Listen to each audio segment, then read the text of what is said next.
കർത്താവിൻ്റെ അതിപരിശുദ്ധ നാമം മഹിമപ്പെടുമാറാകട്ടെ. ഈ പ്രഭാതകാലത്ത് ദൈവത്തിൻ്റെ വിശുദ്ധ വചനവുമായി ദൈവകുഞ്ഞുങ്ങളോടൊപ്പമായിരുന്ന് ധ്യാനിക്കുവാൻ തരുന്ന വലിയ അനുഭവങ്ങളും അവസരങ്ങൾക്കുമായിട്ട് ദൈവത്തെ സ്തുതിക്കുന്നു. മന്നയായി നമുക്ക് തന്നിരിക്കുന്നത് വെളിപ്പാട് പുസ്തകം 3-ാം അധ്യായം അതിൻ്റെ 11-ാം വാക്യമാണ്.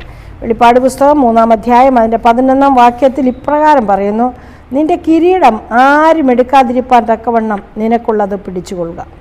യോഹന്നാൻ ദർശനത്തിൽ ഫിലാദൽഫിയ സഭയ്ക്ക് കൊടുക്കുന്നതായ വാഗ്ദത്തങ്ങളും അവർക്ക് കൊടുക്കുന്നതായ അനുഗ്രഹങ്ങളും അതിനെക്കുറിച്ച് ദർശനത്തിൽ എഴുതിയിരിക്കുന്ന ഭാഗമാണ് 3-ാം അധ്യായം 7-ാം വാക്യം മുതൽ 13-ാം വാക്യം വരെയുള്ള ഭാഗത്ത് ഫിലാദൽഫിയ സഭയെക്കുറിച്ചാണ് പറയുന്നത്. ഫിലാദൽഫിയ സഭയുടെ കാലഘട്ടമെന്ന് പറയുന്നത് 1755 മുതൽ 1844 വരെയുള്ള കാലഘട്ടമാണെന്ന് സഭാചരിത്രം പഠിക്കുമ്പോൾ നമ്മൾക്ക് മനസ്സിലാക്കുവാൻ തക്കവണ്ണം കഴിയും.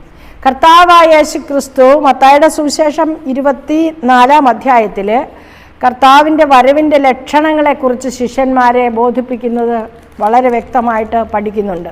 എന്നാൽ പ്രവചനങ്ങളുടെ പ്രവചനങ്ങളെ പഠിച്ചിരുന്നതായ ദൈവകുഞ്ഞുങ്ങൾ ആ പ്രവചന നിവർത്തിക്കായിട്ട് കർത്താവിൻ്റെ 2-ാം വരവ് അക്ഷരീയമായിട്ട് സംഭവിക്കാൻ പോകുന്നു എന്നറിഞ്ഞ് തങ്ങളെ മൊത്തത്തിൽ ദൈവത്തിൻ്റെ 2-ാം വരവിന് വേണ്ടി കർത്താവ് എത്രയും പെട്ടെന്ന് വരുമെന്നവർ ഡേറ്റൊക്കെ വെച്ച് അവരതിനായിട്ടൊരു കാത്തിരിക്കുന്നു. അതിന് കാരണമെന്ന് പറയുന്നത് ദാനിയേലിൻ്റെ പുസ്തകം 8-ാം അധ്യായം അതിൻ്റെ 14-ാം വാക്യത്തെ ആധാരമാക്കി അവർ പഠിക്കുകയാണ്.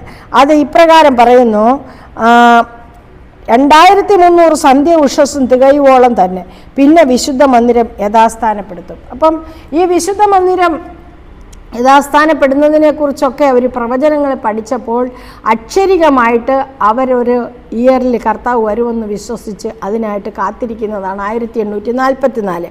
1755 കർത്താവ് പറഞ്ഞതുപോലെ ലോകത്തിൽ ഏറ്റവും വലിയ ഭൂകമ്പം ഉണ്ടായതായ ആ കർത്താവിൻ്റെ വരവിൻ്റെ ലക്ഷണമായിട്ട് അത് രേഖപ്പെടുത്തിയിരിക്കുകയാണ്. അത് ഒരുപാട് ലക്ഷണങ്ങൾ ആ സമയത്ത് സംഭവിക്കുകയുണ്ടായി. ലിസ്ബൺ ഭൂകമ്പം, അതുപോലെ നക്ഷത്രങ്ങളുടെ വീഴ്ച, സൂര്യൻ ഇരുണ്ടത്, ഇതെല്ലാം അടുത്തടുത്തടുത്ത് സംഭവിക്കുകയാണ്. അപ്പോൾ ഇവരുടെ പഠനവും ഈ സംഭവങ്ങളും എല്ലാം റിലേറ്റഡ് ആയിട്ട് അവർ കർത്താവിൻ്റെ വരവിൻ്റെ ആ ഡേറ്റ് ഫിക്സ് ചെയ്ത് അതിനായിട്ട് നോക്കി പാർക്കുന്നതായ ഒരനുഭവമാണ്. അതായത് കർത്താവിൻ്റെ വരവിന് വേണ്ടി നോക്കി പാർത്തിരുന്നവരായ അഡ്വെൻറ്റിസ്റ്റ് എന്ന് പറയുന്ന ഒരു വിഭാഗം ആ സമയത്ത് ഹിരാം എഡിസൺ എന്ന് പറയുന്നതായ വ്യക്തിയുടെ നേതൃത്വത്തിൽ അവർ കാത്തിരിക്കുകയാണ്. അദ്ദേഹത്തിൻ്റെ ഉപദേശപ്രകാരമാണ് 1844 ഒക്ടോബർ മാസം 22-ാം തീയതി കർത്താവ് വരുമെന്ന് നിശ്ചയിച്ചുകൊണ്ട് സകലതും വിറ്റ് സകലതും ഉപേക്ഷിച്ച് കർത്താവിൻ്റെ വരവിന് വേണ്ടി അവർ കൂടിയിരിക്കുകയാണ്. എന്നാൽ ആ രാത്രിയിൽ കർത്താവ് വന്നില്ല. കർത്താവ് വരാഞ്ഞപ്പോഴെന്താ സംഭവിച്ചതെന്നറിയാമോ? ഇത്രമാത്രം ജനങ്ങൾ കർത്താവിൻ്റെ വരവിന് വേണ്ടി നോക്കി പാർത്തിരുന്നവർ അവർക്ക് വലിയ നിരാശയുണ്ടായി. ആ നിരാശ ഉണ്ടായ ദിവസത്തെയാണ് ഗ്രേറ്റ് ഡിസപ്പോയിൻമെൻറ്റ് ഡേയ്സ് എന്ന് പറയുന്നത്. 1844 ഒക്ടോബർ മാസം 22-ാം തീയതിയാണ്. അമേരിക്കയിൽ വലിയ പ്രതിസന്ധി ഉളവാക്കുവാൻ തക്കവണ്ണം ഇടയായിത്തീർന്നു. അവർ ഏതൊക്കെ സഭാവിഭാഗത്തിൽ നിന്ന് കടന്നു വന്ന് ഒന്നായിട്ട് കർത്താവിനെ കാത്തിരുന്നോ, ഈ 2300 സന്ധ്യ ഉഷസ്സിൻ്റെയും പ്രവചന നിവർത്തിയുടെ ദിവസത്തിൽ അവർ കാത്തിരുന്നു. അവർക്കത് പ്രാപിക്കാൻ കഴിഞ്ഞില്ല. കാരണം കർത്താവ് ഈ ഭൂമിയിൽ വന്നില്ല. അവർ വീണ്ടും എന്ത് ചെയ്തു? കുറച്ച് പേരെല്ലാം മടങ്ങിപ്പോയി. കുറേ പേര് ദൈവത്തിൻ്റെ വചനത്തിൽ കൂടുതൽ ശ്രദ്ധ കേന്ദ്രീകരിച്ചിട്ട് പഠിക്കുകയുണ്ടായി. കൂടുതൽ പേരും മടങ്ങിപ്പോയി. കൂടുതൽ പേരും നിരാശരായി. ദൈവത്തെ വിശ്വസിക്കാത്ത ഒരു ഗ്രൂപ്പ് തന്നെ ഉണ്ടാകുവാൻ ഇടയായിത്തീർന്നു. എന്നാൽ ഇവിടെ ഫിലാദൽഫിയ സഭയോട് പ്രത്യേകമായിട്ട് പറയുന്നതായ കാര്യമെന്ന് പറയുന്നത് 11-ാം വാക്യത്തിൽ പറയുന്നത്, ആ ദിവസത്തിൽ പരീക്ഷാകാലത്ത് ഞാൻ നിന്നെ കാക്കും.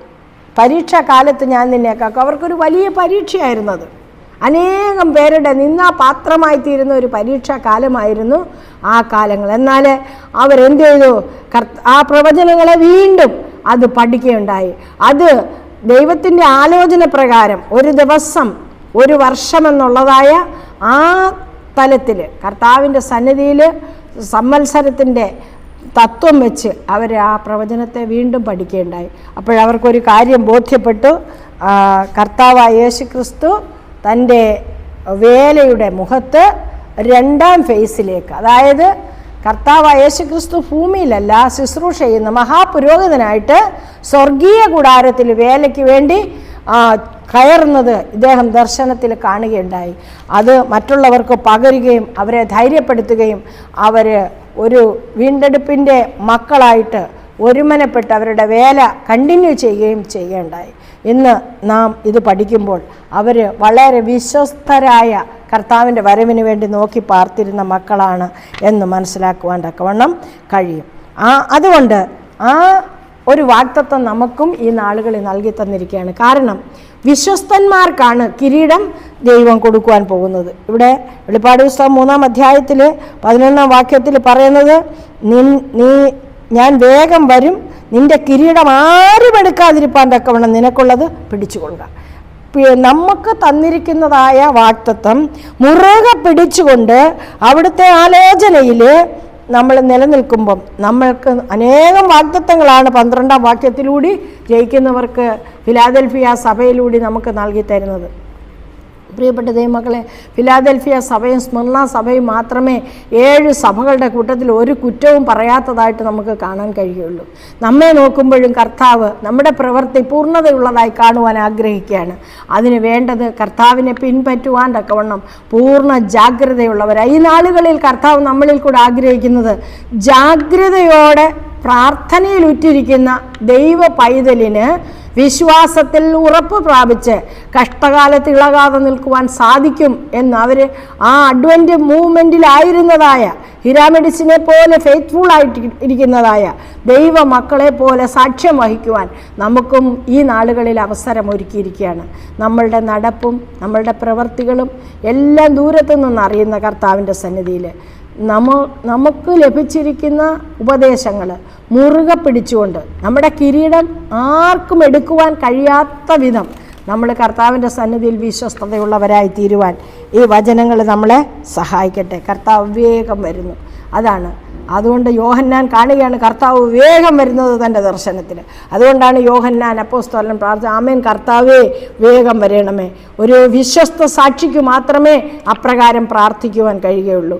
ഈ ലോകത്തിലെ കഷ്ടങ്ങൾ അല്പസമയത്തേനേ ഉള്ളൂ. നൊടിയിടയിൽ തീരുന്ന കഷ്ടങ്ങൾ നമ്മൾ നരങ്ങിക്കൊണ്ട് കഴിയുമല്ല. ഫെയ്ത്ത്ഫുള്ളായിട്ട് വിശ്വസ്തതയുള്ളവരായിട്ട് അവിടുത്തെ സന്നിധിയിൽ നിന്ന് കിരീടം പ്രാപിക്കുവാൻ, അവിടുത്തെ ആലയത്തിലെ ഒരു തൂണായി തീരുവാൻ, ഇളകാതെ നിൽക്കുന്ന അനുഭവം പ്രാപിക്കുവാൻ ഈ മന്ന നമ്മളെ സഹായിക്കട്ടെ എന്ന് വാസ്തവമായി പ്രാർത്ഥിക്കുന്നു. ഈ വചനം നമ്മളെ ഉറപ്പും പ്രത്യാശയിലേക്ക് നടത്തട്ടെ എന്ന് പ്രാർത്ഥിക്കുന്നു. നമുക്ക് പ്രാർത്ഥിക്കാം.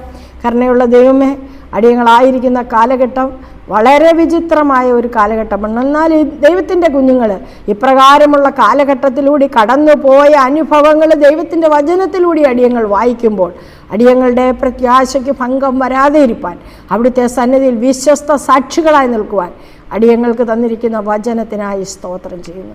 കർത്താവെ, ഞങ്ങളുടെ കിരീടം ആർക്കും എടുക്കുവാൻ തക്കവണ്ണം സാധ്യമല്ല.